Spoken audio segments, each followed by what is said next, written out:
Hello everybody and welcome back. Today we come together to play a game called The Monster Inside. Now this game is a film noir style audio-visual novella, and it's about a private investigator who works his way through a world of lurking beasts, powerful magic, and a string of unusual crime scenes while trying to keep a handle on his strange illness. This game was actually recommended to me by a very good friend of mine, so I am super stoked to hop right in. So let's start, shall we? The Monster Inside, an audiovisual novella by Random Seed Games. My head pounded, ears still ringing slightly. Some of the worst nightmares I'd had in years left me feeling like I'd been punched in the jaw. But just like any other day, I dragged myself to the office.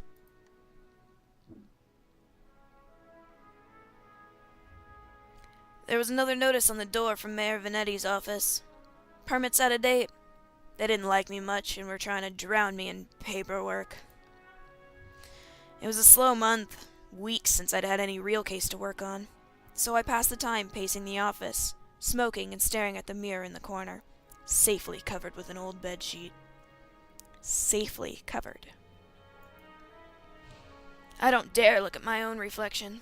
I'm too afraid of what I might see. Afraid someday, I might have to face what I really am. The girl came in so quiet, I nearly choked on my cigarette. Mister, please, you gotta help me, mister. What? Yeah? What can I help you with? Please, no one will listen to me. Go on. She eyed me with just a dash of suspicion as I tossed back a handful of pills and chased them with a swig of whiskey. I could tell this might take a while. Her name was Lily. She told me she was his mistress, the man all over the newspapers, the infamous banker, Mr. Reginald Farnsworth. Mr. Farnsworth was a drunk, philandering bastard, but this girl seemed genuinely concerned that he had recently gone missing. Less concerned about the fact that Mr. Farnsworth's wife had just turned up dead in Central Park 2 nights ago. Looks like I'm all caught up on the case, huh? You don't understand. He just couldn't have done it. He hated his wife, but he couldn't have killed her. Everyone thinks it was him, and no one believes me. He's gotta be in trouble.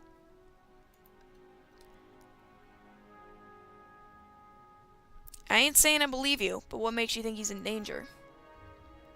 Well, Jack. You can just call me Jack. Jack? Whoever did that to his wife must have been the one who took him. He would never left without me.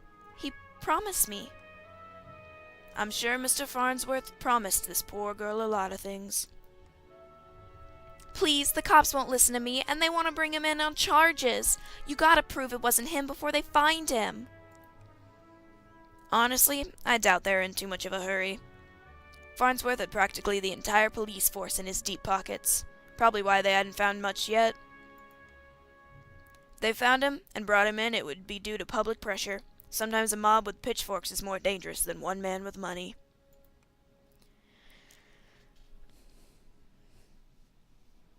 You got my curiosity, but you might not like what you find. Oh, thank you, Mr. Jack. Thank you, but please, be careful. I don't think this was just any murder or kidnapper. I think it was a beast. Beast. The word struck me funny, like when you jaw your elbow on a hard corner. Not very funny. Not a word many use these days, except in hushed whispers and bedtime stories for children. Oh, they were real enough, all right. They just got better at hiding, controlling their unseemly urges. But I hadn't stopped any monsters in nearly 15 years, back when I was still a cop myself.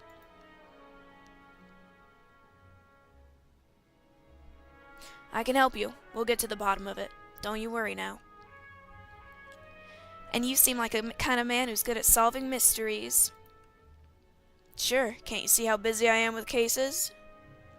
I replied a little too harshly. Sarcasm wasn't my strong suit. I reassured her some more and sent her on her way. I didn't want to scare her, but I warned her before she left to keep her doors locked and call me if she saw anything suspicious. I didn't know if she was in any danger herself, but better safe than sorry. That night, I made my way down to Central Park. It was a long shot, but maybe there was something there the cops had missed. First chapter. Let's go on.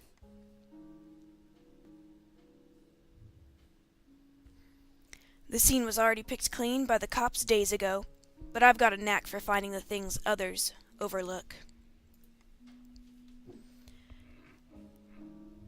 A knack, more of a symptom of a condition.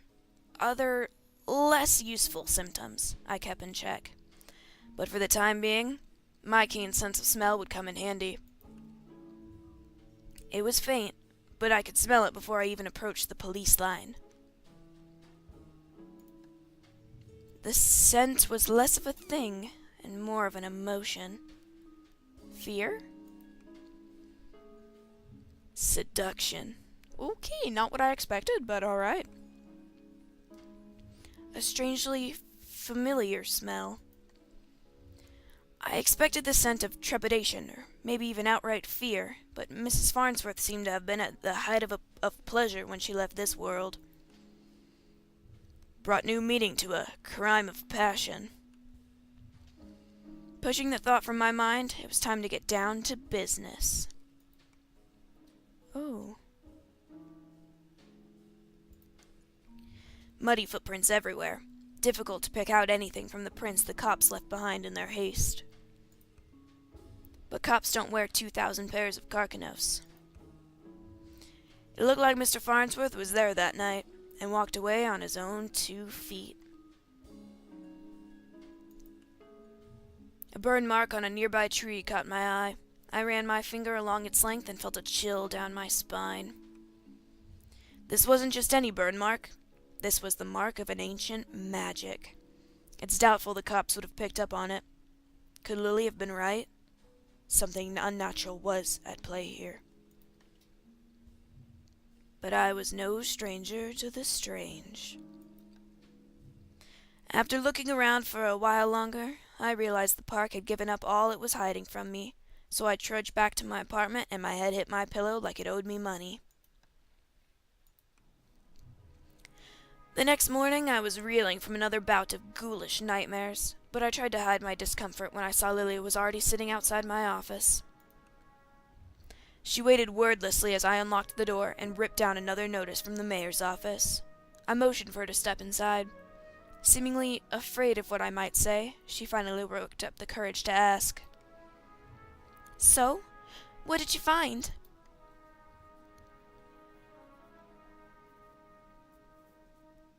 I don't want to scare her. So, well, I've got some good news. Farnsworth might still be alive. I probably shouldn't have given her false hope like that, but she seemed like she needed something to hold on to right then. She didn't need to know about the mark on the tree. How do you know that? Where is he? Found his footprint. Seemed like he got out safely. My tone was indifferent towards her as I turned and grabbed a bottle from my desk drawer. A dryness in my throat made me difficult to swallow my meds. But you don't know where he went. Do you think the news this morning is related? What news is that? Haven't you heard? No. Rough night followed by a rough morning. They found the police chief's wife dead down by the docks. They say it happened last night. Let me guess. Chief Amato is missing too. My face may have betrayed a hint of satisfaction as she confirmed my suspicions, but it faded quickly. Amato was a shit cop and a shit chief. He was half the reason I left the force, but now his wife was dead and I had more questions than I did the day before. The gears in my head started to spin, which wasn't helped by the splitting pain at my temples. I told Lily I needed time to work, and she left slightly dejected, wanting more answers than I could provide. That night, after the cops had cleared out of the docks, I would slip down and see what I could uncover concerning Mrs. Amato's untimely demise.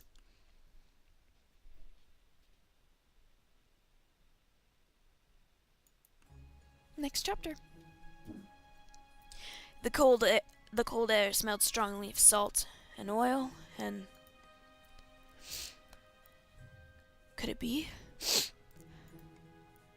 That smell again, like someone had bottled pure arousal and used it as a perfume. It hit me like a long-forgotten memory, but the sensual fumes soon gave way to a rush of adrenaline. I knew exactly what the scent reminded me of, and that scared me more than not knowing. I looked down at my hands, shaking. The nightmares. The headaches. No, it was better now. Reformed. I had to focus. No jumping to conclusions. Follow the evidence. He thinks we did it. We think we did it. He thinks we're probably the culprit. Red Phoenix cigarettes. Same shitty brand I smoke every day. Everyone's got their vice.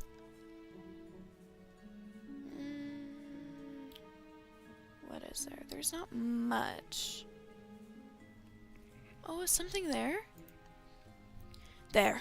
Just there. The smallest piece of purple fabric, torn and caught in the splinter of a board. The police report didn't say anything about Mrs. Amato wearing purple, and it was certainly of a quality that you wouldn't expect down here. Don't see too many high society types around flaunting royal purple threads. I pulled out my own pack of reds and lit up. I could already feel another headache coming in, but looking out over the waves seemed to help me forget. The cold helped me push down the uncomfortable thoughts that had been bubbling to the top of my brain. Next chapter. I honestly don't remember the walk back to the office. Apparently I spent the night in my easy chair. The air from the docks lingered on my clothes. It was still dark out. No, I checked the clock. How long had I been out? Had I really slept through the entire next day? A newspaper was sitting under the door. As I stood to fetch it, I nearly fell over.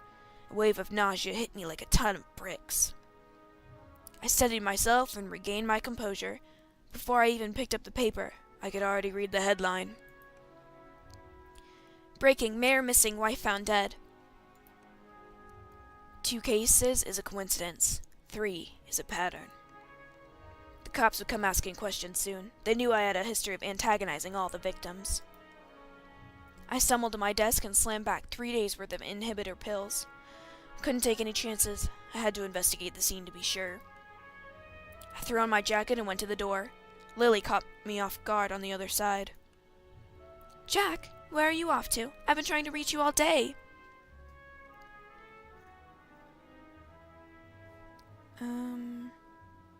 I've just been busy. I'm off to Miss Finetti's crime scene. Okay, but we need to talk when you get back. Stay safe. She gave me a soft kiss on the cheek as I rushed off. Part of me wanted to stay and tell her it would be okay, but it would be a lie. Ooh, next chapter. The alley was located just behind the high-rise apartments where Mayor Vanetti and his wife lived. I could tell the police were spooked now. The crime scene was even sloppier than the last. They hadn't even bothered to submit the trash into evidence. Hint, hint. Why wouldn't they at least look through the dumpster? It seemed untouched. No one wants to do the dirty work. But I know how to find the good stuff. It really doesn't take long if you know what to look for. Lightweight bags usually mean someone was dumping documents. If you were lucky, they didn't bother to shred them. Jackpot. Shell companies, shady stock trades, bribes. I knew Mayor Vanetti was crooked, but this was unbelievable. And there was more. Letters between Mayor Vanetti and Chief Amato, talking about... me? How they were trying to get me shut down. They didn't like me snooping around crime scenes all the time. Well, they weren't here to stop me snooping around this one.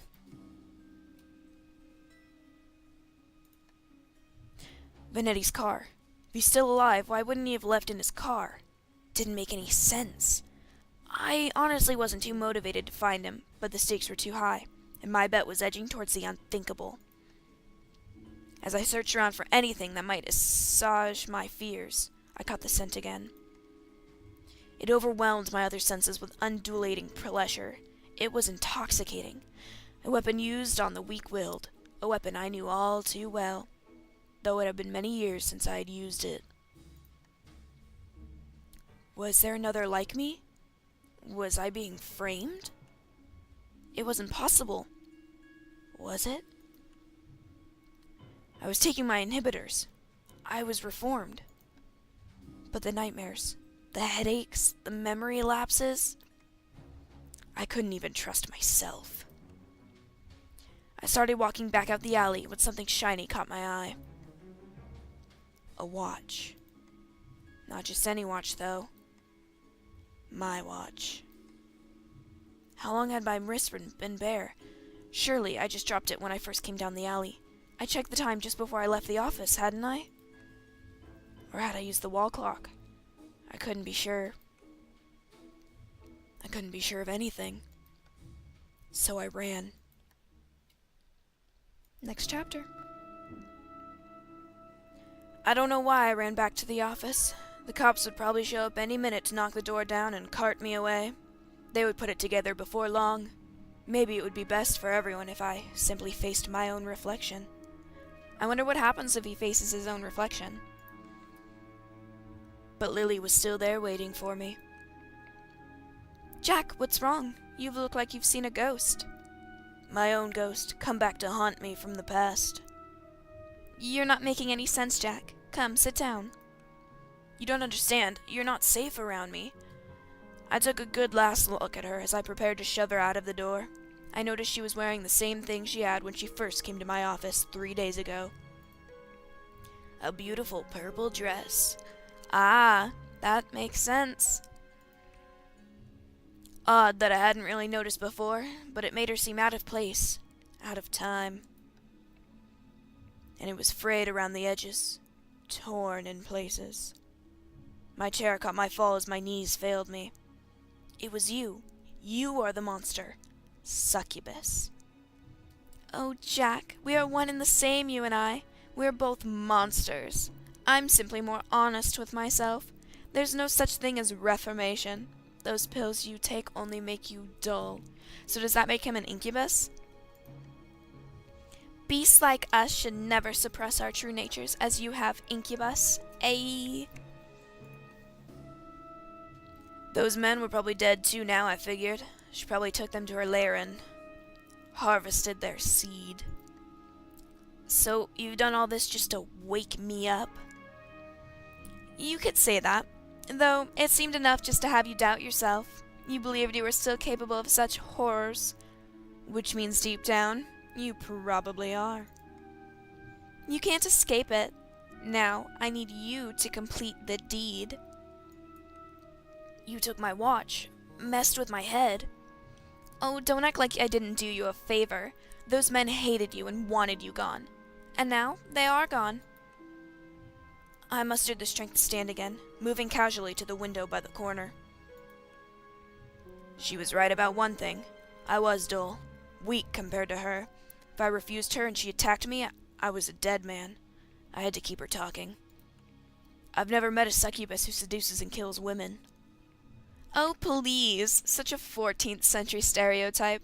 I don't discriminate when it comes to pleasures of the flesh. But I do still need an incubus like yourself to take the tainted seed I've harvested from those awful men and plant it among the fertile masses for me. I'm tired of draining my lovers just to survive. I'm ready to settle down and start a family. That maniacal laughter. I positioned myself carefully, making sure she was looking my direction. Sorry, but I'm not your guy. With a quick flick of my wrist, I whipped the old bedsheet off of the corner mirror. Lily was blinded by her own reflection and sucked into the mirror with a painful, monstrous scream. Trapped. Shielding my own eyes, I pulled a revolver from my desk side drawer, aimed it at the mirror, and fired.